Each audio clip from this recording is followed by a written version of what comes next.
Welcome to Inspiration and Transformation from the Banks of the Ganga with Sadhvi Bhagawati Saraswati, an American sannyasi living at the Parmarth Niketan ashram in Rishikesh, India. Sadhvi is president of the Divine Shakti Foundation, a charitable organization bringing education, vocational training, upliftment, and empowerment programs to women and children. Sadhvi is also Secretary General of the Global Interfaith Wash Alliance and Director of the world-famous International Yoga Festival.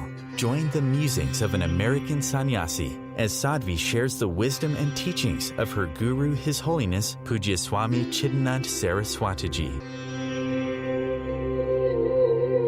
Welcome everyone to Inspiration and Transformation from the holy banks of the sacred Ganga River in the land of Rishikesh, India. Isn't eating plants also violent? They have emotions too, so then what can we eat?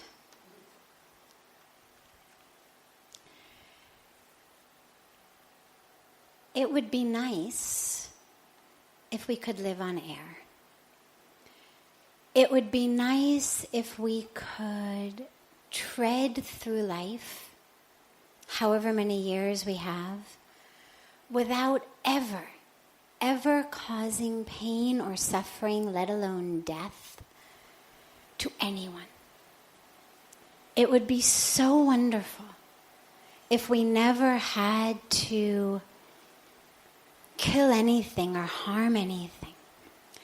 Unfortunately, we can't live on air. Unfortunately, every day we are killing bacteria within ourselves. Anytime you ever take an antibiotic, you're killing millions and millions and millions of little living bacteria within yourself.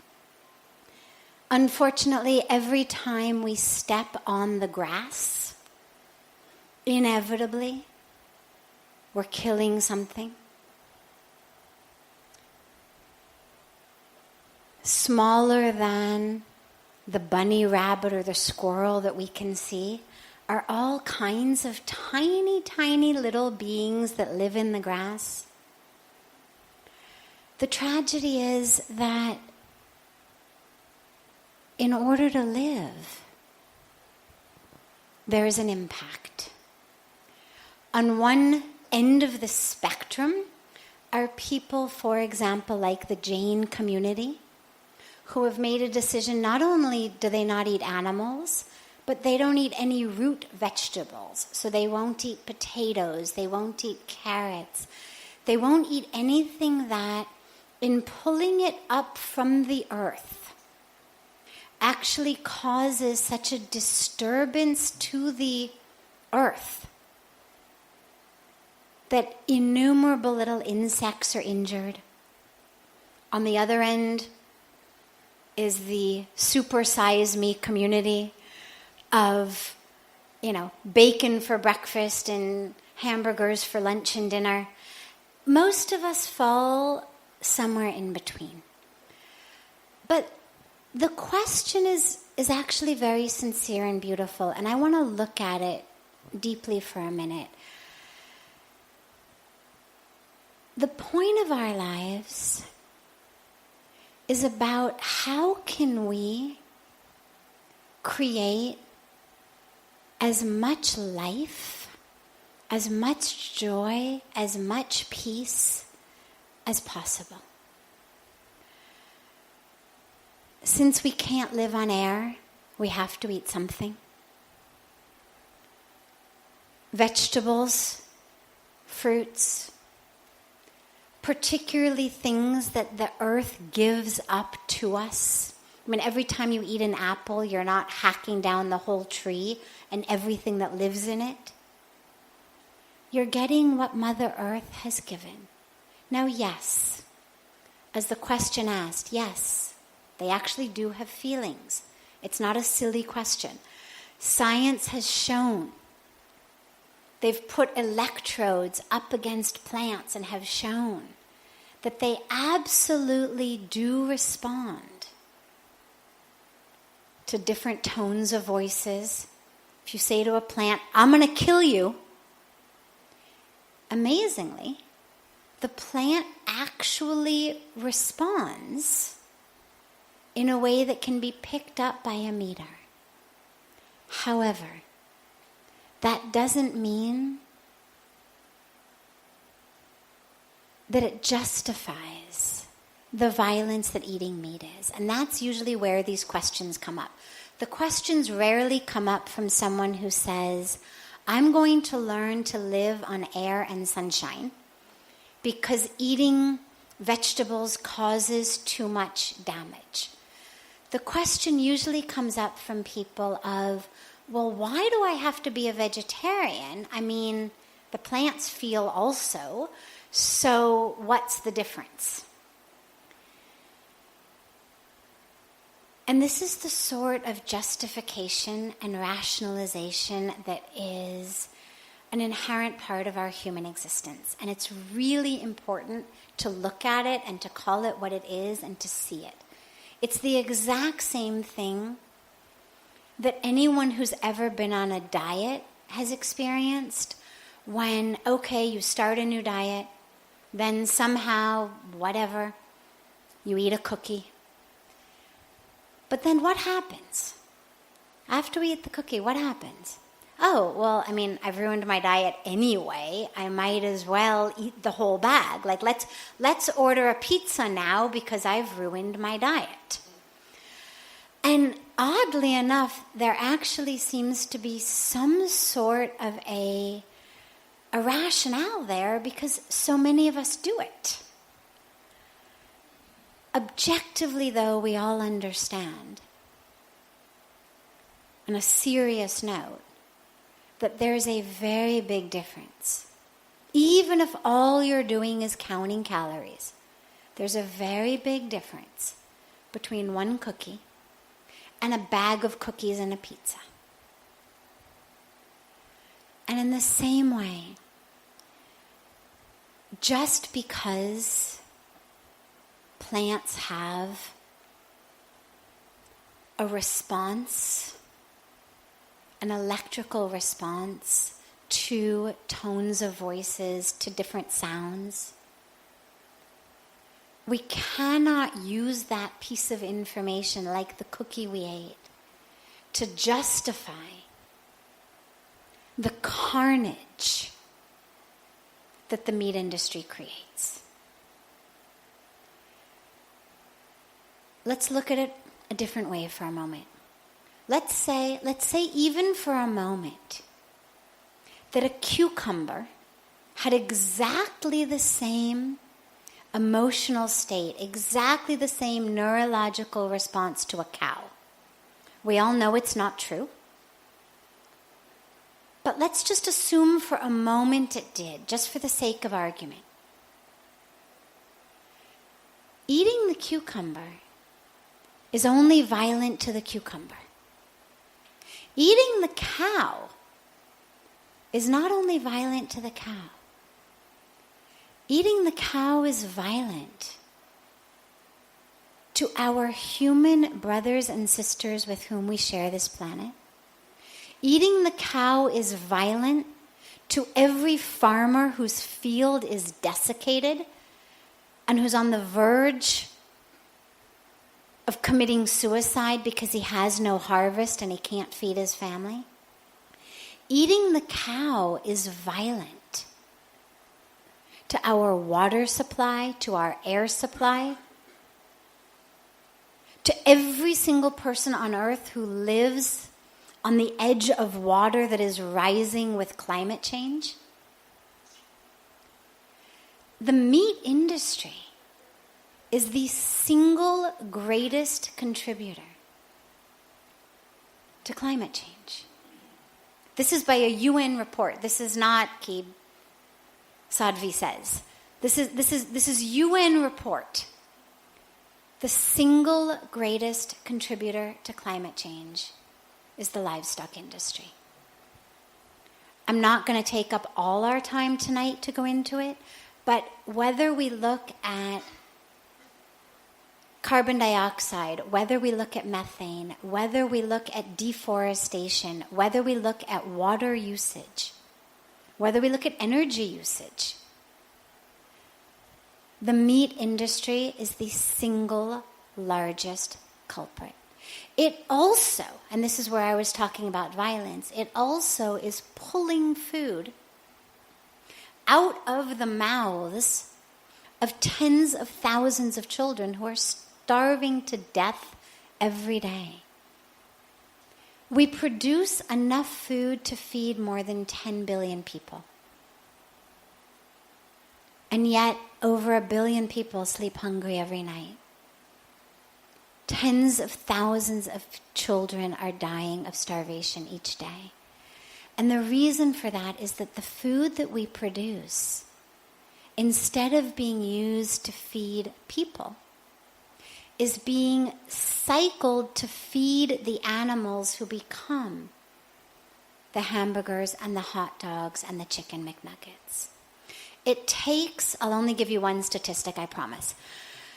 It takes 16 pounds of grain to produce 1 pound of beef.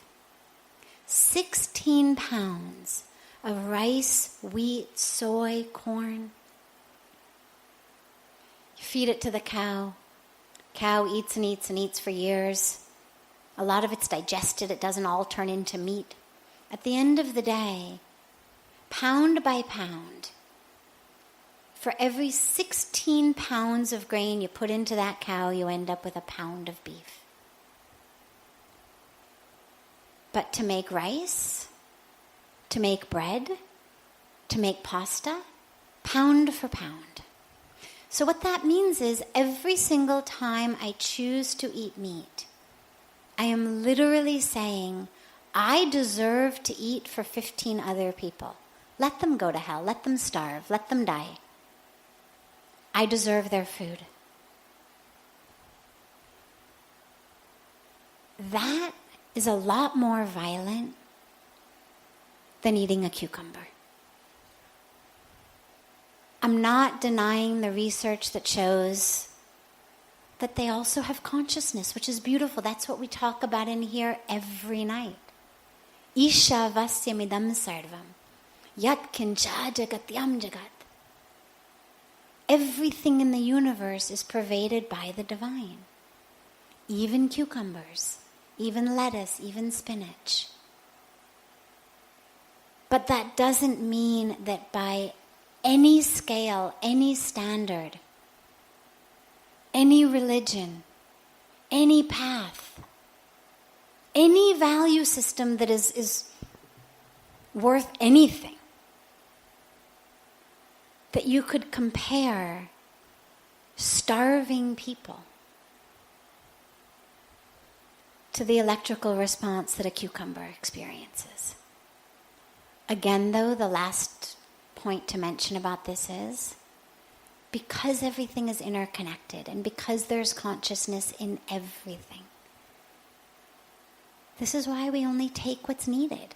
Just because a cucumber is lower on the totem pole of consciousness than our starving brothers or sisters doesn't mean I eat more than I need. Wherever we're eating on that chain, wherever we're shopping on that chain, it's not just what we're eating, whatever we're wearing on that chain, it needs to be as nonviolent as possible. We've spoken a lot over the last few days about ahimsa and nonviolence. So as low on the chain as possible. When you go camping in America, in the national parks, they've got signs as you go through the ranger stations that say, take only memories and leave only footprints. And if we can think about our life on earth like that, obviously here we'd like to leave more than footprints in terms of inspiration, in terms of joy, in terms of peace. But what we take should be as close to just memories as possible. You're listening to OTR-FM, part of the IOM radio network. Being a radio host on IOM FM allows you to build your show on a rich platform with the power of the internet to fulfill your outreach goals and connect with a very specialized and global online audience, unlimited by time and distance. OMTimes Radio will provide you with web relevance, a recognizable conscious brand, and with the standard of excellence that has accompanied every single Circle of Hearts Radio is a sanctuary on the airwaves. Join me, Grandmother Elia, in the circle on Sunday 2 p.m. Eastern as I share information to both enlighten and nourish your soul. Hi, this is Christina Ricci with RAIN. Every 2 minutes, another American is sexually assaulted. If you or someone you know has been sexually assaulted, you are not alone. Help is just a call or click away through the National Sexual Assault Hotline. Please call 1-800-656-HOPE, that's HOPE, or visit RAIN.org, that's RAINN.org. Brought to you by RAIN and this station. Welcome back to Inspiration and Transformation. I'm so glad to have you all back here with me. This report is not one that the UN publicized. It's available. You can download it online. You can find it. It's called Livestock's Long Shadow. But it was not something that got a lot of media attention, or any, because the meat and dairy lobby is such a powerful lobby that they actually were able to squash it. However, each of us has a voice. And these days, we moan and bemoan what social media has done to our lives. And yeah, there's a lot of cons to the social media in terms of how much of our day gets sapped, in terms of how many more pieces there are that just keep vying for our attention. New beeps, new blips, new whatnots. But it's probably the most powerful tool that the general public has ever had in its hand. And if we can use it like that, instead of just a way to zone out, instead of just a way to be distracted, or instead of just a way to connect with friends, it's an incredibly powerful vehicle. And every one of us, some of us may have more ability. If you're teaching school, if you've got anything to do with school districts, if you've got anything to do with the media, if you've got anything to do with people who are working for environmental protection. I'll give you one example. I was at the United Nations a couple of weeks ago during the General Assembly Week, and there was an event on world hunger. And I was there, and they had representation from different religions, and they had representation from the World Hunger Project and the UN's hunger organization. No one in a 2-hour event mentioned vegetarianism.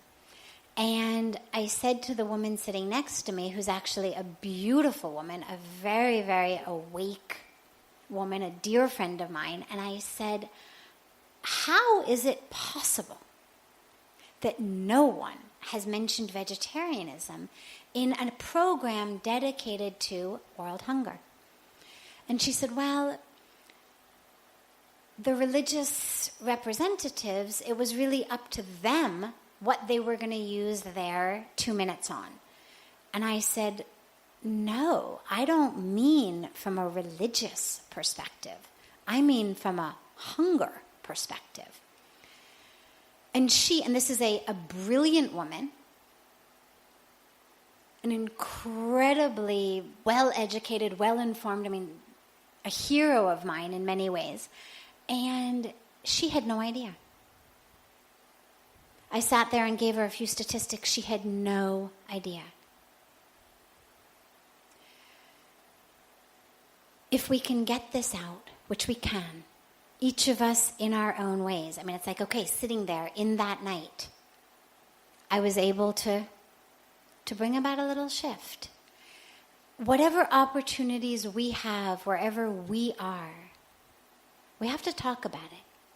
The issue is people don't like to talk about it. We want to be good people, we want to be spiritual people, we want to do the right thing, but we want to be able to do it in 15 minutes a day without changing our lifestyles. I can't tell you how many people come into these satsangs and ask some variety of, what's the bare minimum I have to do every day?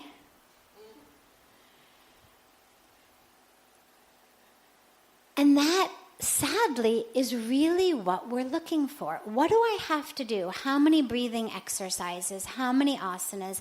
How many rounds of chanting my mantra do I have to do so that I can walk out and give myself the spiritual stamp? And this is sadly what it's become for so many people. We don't want to change our lifestyles. I want to keep up my shopping therapy. I want to still have leather car seats. I want to still eat whatever I want to eat. I want to buy whatever I buy. I don't want my taxes to be raised. I want to keep up everything and be able to feel good about myself at the same time. And unfortunately, if you're really honest, it's very difficult to do that. But a little bit of inner uncomfortableness about what we ate or what we bought is actually the stuff that catalyzes us to make a different decision next time. And that's what's so important. So let yourself be a little uncomfortable, both in your own life as well as in places where we're quiet. And then let us not be quiet about it. And it doesn't mean being angry vegetarians. When I was a teenager, my friends used to call me a vegetarist. I've since learned a somewhat gentler approach, but we need to talk about it. We need to spread the word.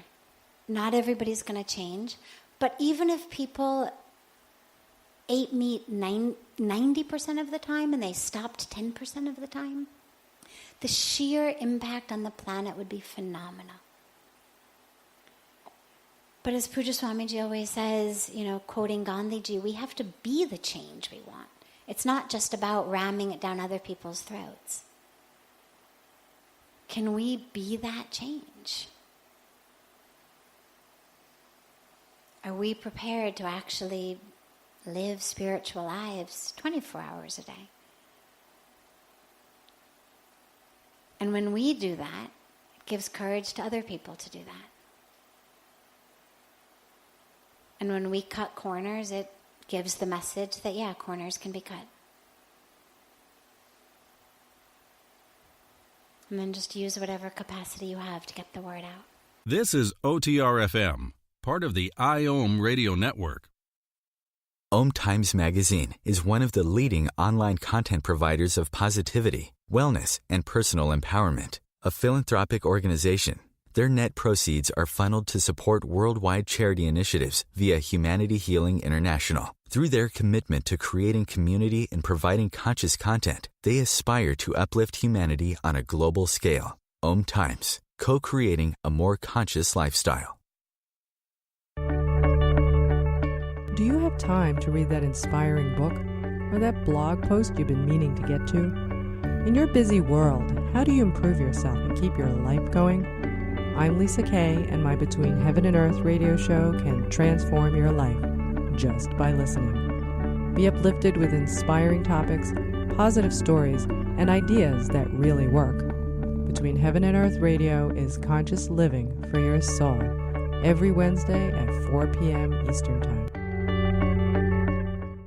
Like Baldwin with People for the Ethical Treatment of Animals. I grew up loving circuses and other traveling animal shows, but it never occurred to me what life might be like for the animals.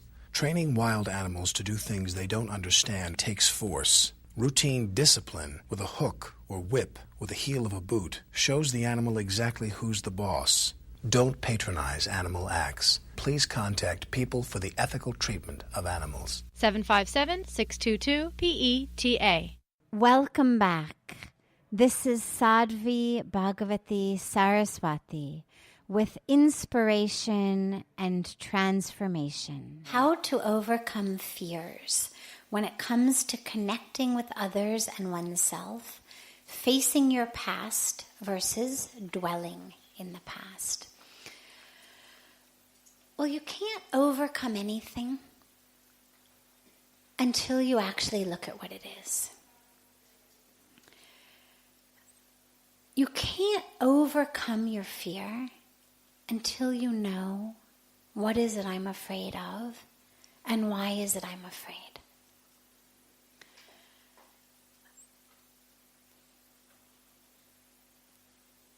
What most of us are afraid of on the deepest core level is extinction. I mean, this is just Darwinism. This is just basic survivalism. Our core instinct is to survive.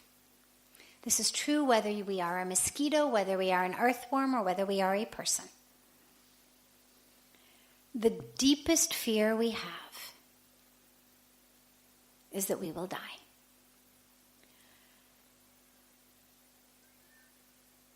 If you take most of the things we're afraid of, you say, well, I'm afraid of that. Okay. Imagine it happens. Then what? Imagine that happens. Then what?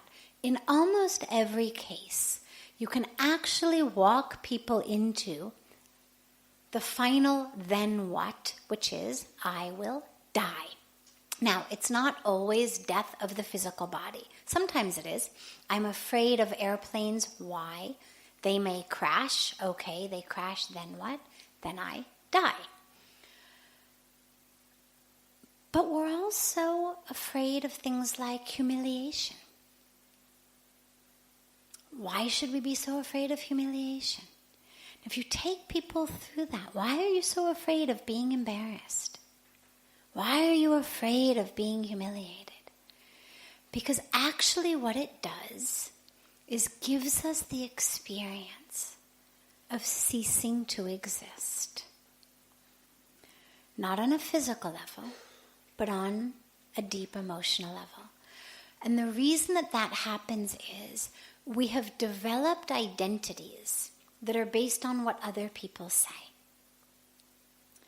Begins when we're in our mother's arms. Babies look at their mothers. The mothers look at them, they make eye contact, they smile, they love. These babies grow up feeling good about themselves.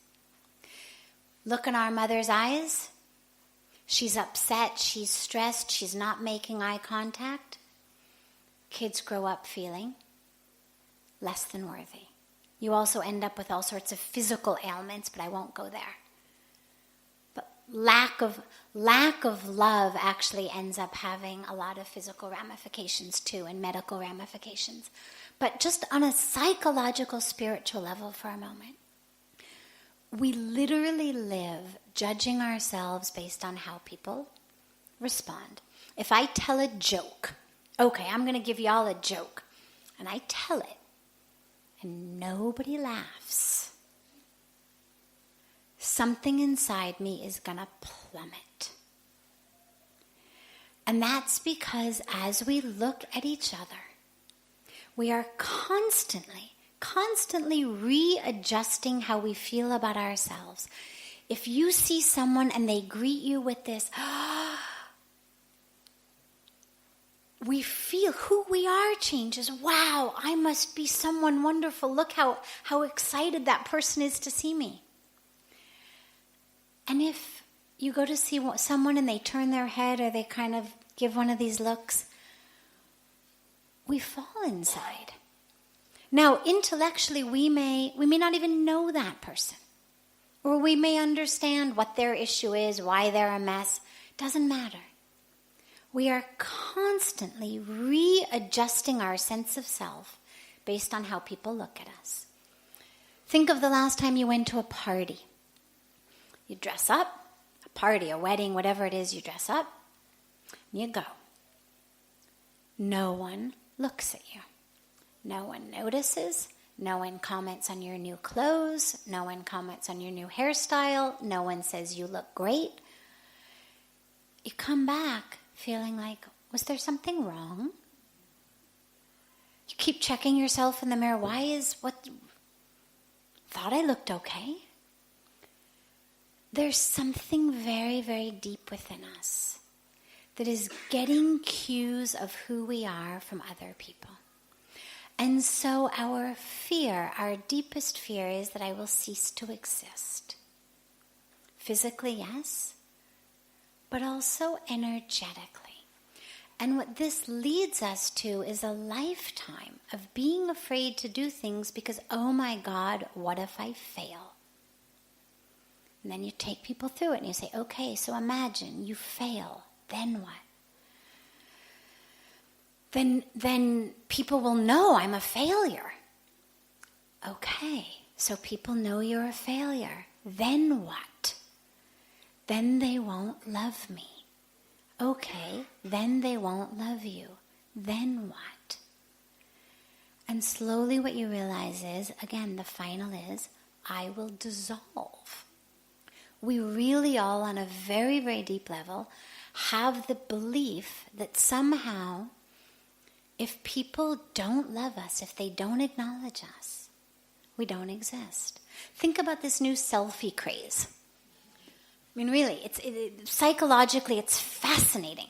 I have to find some time and do a little bit of research on the sheer number of people who actually die every year simply taking selfies.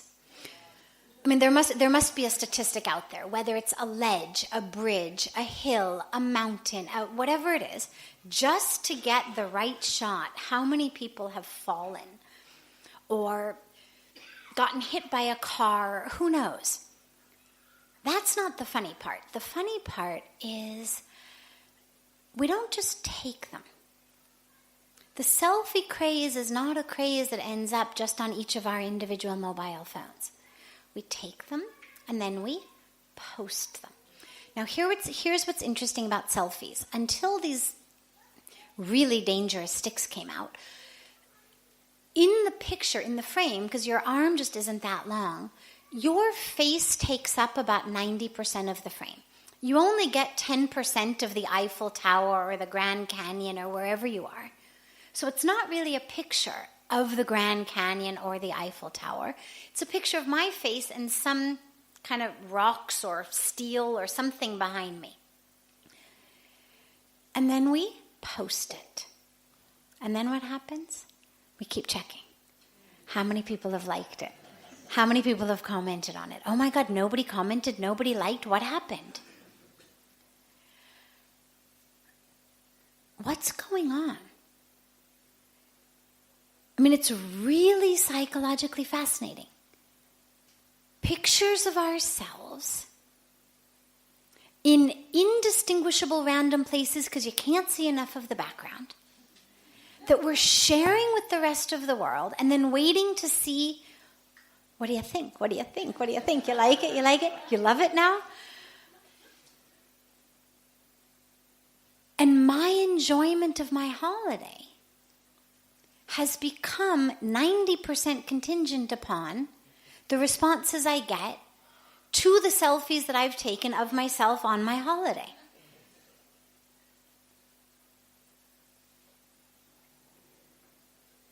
If nobody likes or comments on our picture, we experience on some very deep level that we don't exist. We keep posting them to remind people. Not consciously. This is deeper than the conscious level. But the urge to do that is the urge to remember and to remind others that I exist. And the more responses I get, the more I exist. The fewer I get, the less I exist. And this is the root of a lot of what ails us. So when we talk about overcoming fears, we have to first break the myth that if you think I've made a fool of myself, I don't cease to exist. This is OTR-FM, part of the IOM radio network. The number one reason girls drop out of school in sub-Saharan Africa is lack of access to feminine hygiene products. The Pads for Schoolgirls Project, an outreach of Humanity Healing International, is changing this paradigm by setting up sewing programs at schools, teaching girls a vocational skill, while producing the reusable pads that help keep them attending classes. The girls pay it forward by making and giving pad kits to other girls in need. To learn more, visit humanityhealing.org. Humanity Healing is where your heart is. Circle of Hearts Radio is a sanctuary on the airwaves. Join me, Grandmother Elia, in the circle on Sunday 2 p.m. Eastern as I share information to both enlighten and nourish your soul.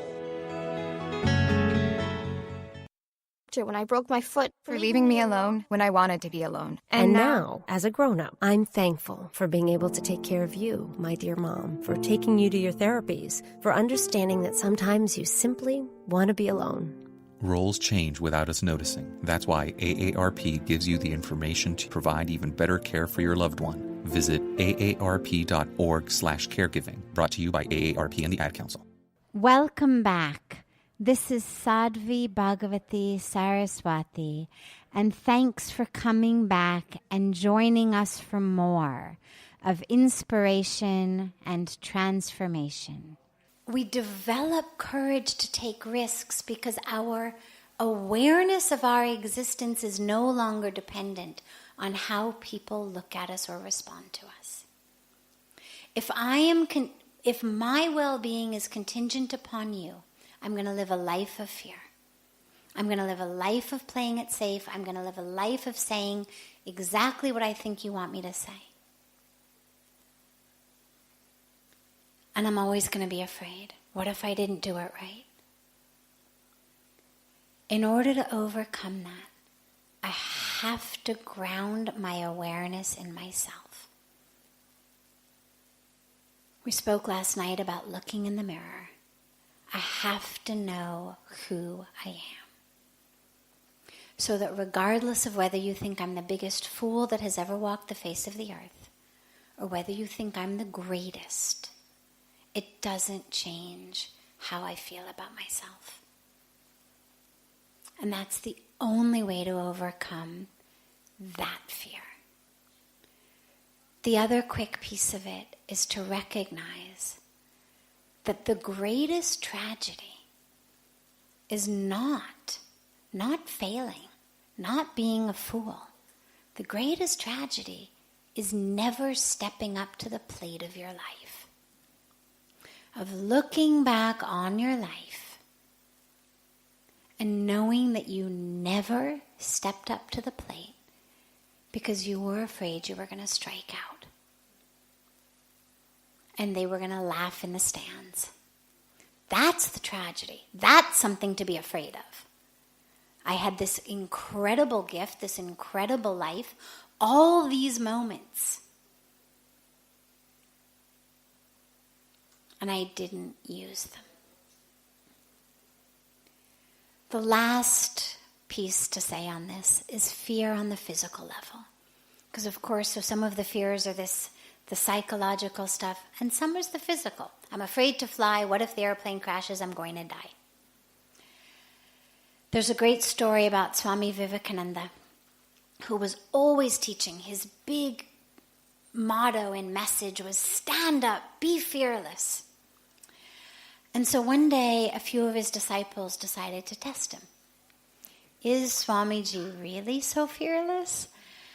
And so he was in a lecture hall giving a lecture, and they dressed up like bandits, masks and dark clothes, and they come storming into the lecture hall with guns. Fake guns, but they looked real. And they made a lot of noise. And everybody, of course, thought they were real and screamed and ran under the chairs and out the doors. Swamiji kept giving his lecture. Literally, unfazed. As not real, but nobody knew that at the time, bullets whizzed by his head. Finally, humiliated, they fell at his feet. They took off their masks, they apologized, and they said, but Swamiji, really, how is it possible? I mean, guns, like not a little bit afraid? How did you do that? And he said, the bullet, which is meant to take my life, will take it even if I am surrounded by 100 guards. And the bullet which is not meant to take my life will not take it even if you fire at point blank range. And if we can really take that level of faith into our hearts and move forward with that, that's the best antidote to fear. I'll leave you with a true story of our Puja Swamiji, who was on an airplane. This was about 30 years ago. It was before I knew him. But this story was told to me by the man on the airplane with him, who was the chief editor of our Encyclopedia of Hinduism. And it was when Puja Swamiji was in America and having just started the Encyclopedia of Hinduism project, and he was flying all over America, raising awareness about the culture, about the religion, helping people start temples. And he and Dr. Rao, who was the editor, were on a plane, and there was a horrible storm. They were flying over Chicago, which is a place renowned for horrible storms, and there was this horrible storm in Chicago. And thunder, lightning outside, lots and lots of turbulence. And the pilot comes on and actually tells people to brace into crash position, that they may have to have a crash landing. The plane is plummeting 1,000 feet at a time. The overhead compartments open, luggage is pouring out, the plane is going like this. I mean, really, everybody thinks this plane is going to crash. People are screaming, crying, holding each other. Swamiji's writing on one of those yellow-lined, pads that they have in America. And he's just writing casually. And then the plane plummets another 1,000 feet. And everybody, again, screaming, crying, holding each other, we're going to die, we're going to die. The pilot is saying, take crash positions. Swamiji's writing. Finally, Dr. Rao can't take it anymore, and he says to him, Swamiji, what are you writing? And Swamiji says, my speech. Now, first of all, Puja Swamiji never, ever, ever, ever prepares a speech in advance. So the idea of writing a speech in and of itself is something that he doesn't do. And Dr. Rao says, Swamiji, there will be no speeches. You're going to die. We're all going to die. This plane is crashing. There are no speeches. So Swamiji says, well, see, here's the thing. I know I'm not going to die. And since everybody else thinks they're going to die, and you're telling me that this plane is going to go down and everybody else is going to die, it means I'm going to be the sole survivor of this plane crash. And when I'm the sole survivor of this plane crash, naturally they're all going to want to take my interview. And since my English isn't so good, and you're still sitting here next to me, I figured that I would use this opportunity to put some thoughts on paper so that if I had to ask you anything about how to say something in English, I could benefit from you while you were still alive next to me before the plane crashes. True story. This is what fearlessness looks like. True story. Now, most of us in our lives may not actually get there. That's a very special kind of fearlessness. But to be able to move through the world with faith, the faith that a child has in the mother's arms, the faith of knowing that it's not all on my shoulders. There's a knowledge, there's a wisdom, there's a plan, which means there's a planner that's so much bigger, so much wiser than I am, who's taking care of it all. There's a beautiful line in the prayers that we chant every morning here that says, "Tu akale nahi pyare, Ram tere saath mein." You're not alone. God is with you. And if we can really live that,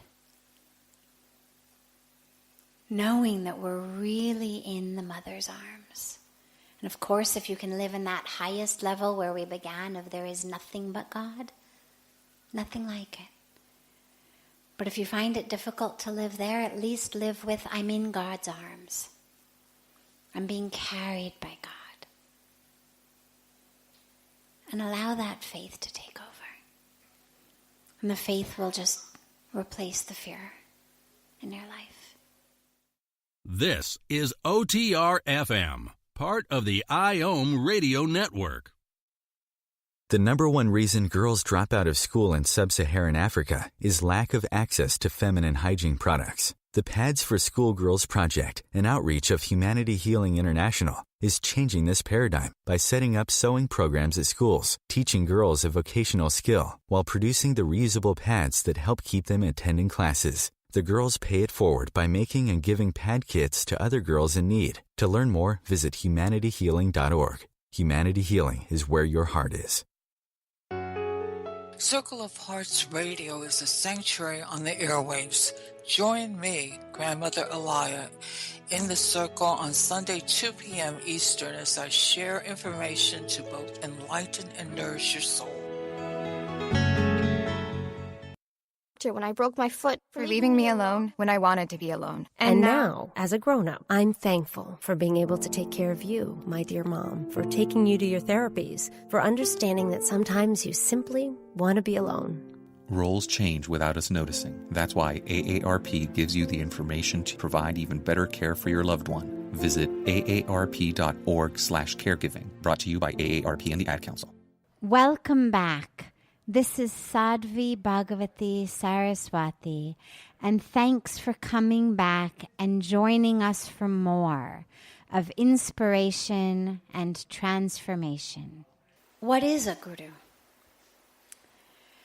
In the West, we make a big mistake, and we use the word, not just in the West, in India also, but primarily in the West. We take guru to just mean a teacher, someone who teaches us something. But the way to understand the difference between a guru and a teacher is, let's say that you really want to learn oceanography. You love the ocean, you're fascinated by the ocean, maybe you want to go into the ocean. So you find out the most brilliant oceanography professor, and you go and you take a class. You sit for 3 hours. The oceanography professor teaches you everything there is to know about life under the ocean, about the ocean itself, how long, how wide, how deep, what lives in the ocean, all of it. But at the end of the class, Your clothes are still dry. A guru not only teaches you things, but actually gives you the experience. If you were with an oceanography guru rather than a teacher, not only would you learn about the ocean, but your clothes would be dripping wet because you would have been dunked into the ocean. The word guru literally means the one who removes the darkness. So the question then becomes, well, what darkness is it in our lives that the guru removes?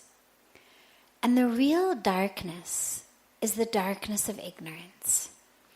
All of that which we do in the West, in the Judeo-Christian tradition, we've got a very specific concept of sin and sinners and actions that are sins and the repercussions of sin. In the Indian spiritual tradition, in the Vedic tradition, there's not nearly such a sense of sin, it's a sense of ignorance. It's not that at the core of who you are, you're a sinner. At the core of who you are, you're divine. But what happens is, I don't realize that. I don't see my own divinity. I identify as the packaging. So I identify as the body. I identify as the physical body. I identify as where I've been, what's happened to me, my identity, my career, my skills, all of that.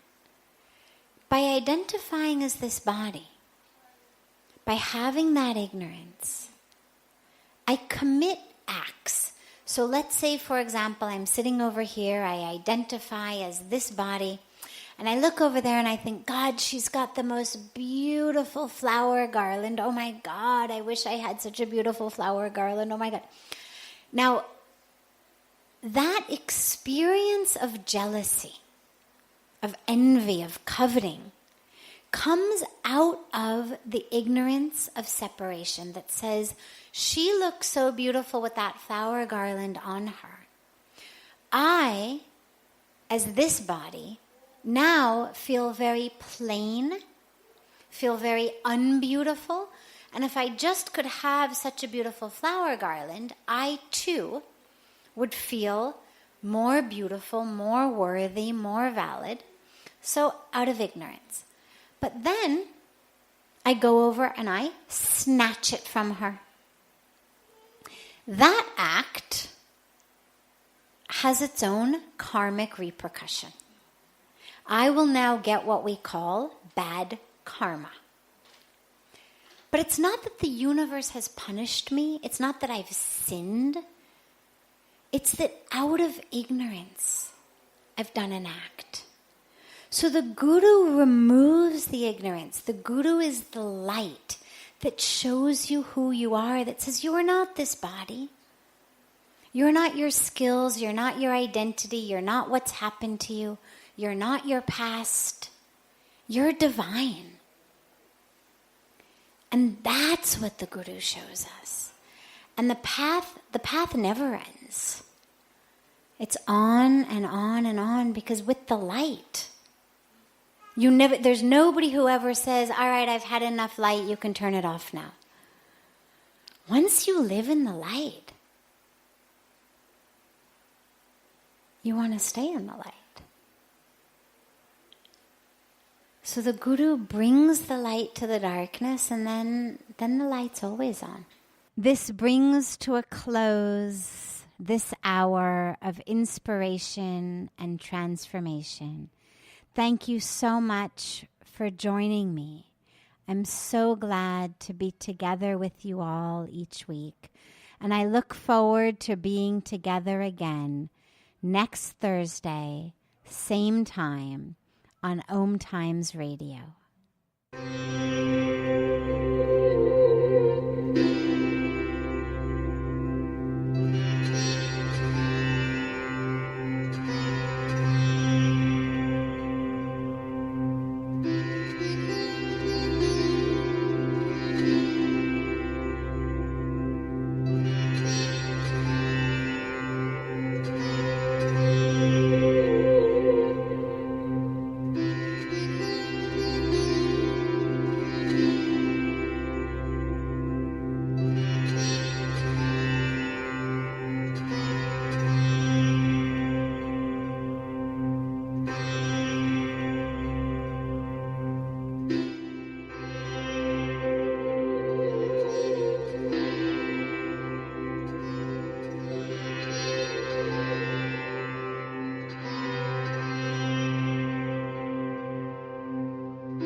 Thank you.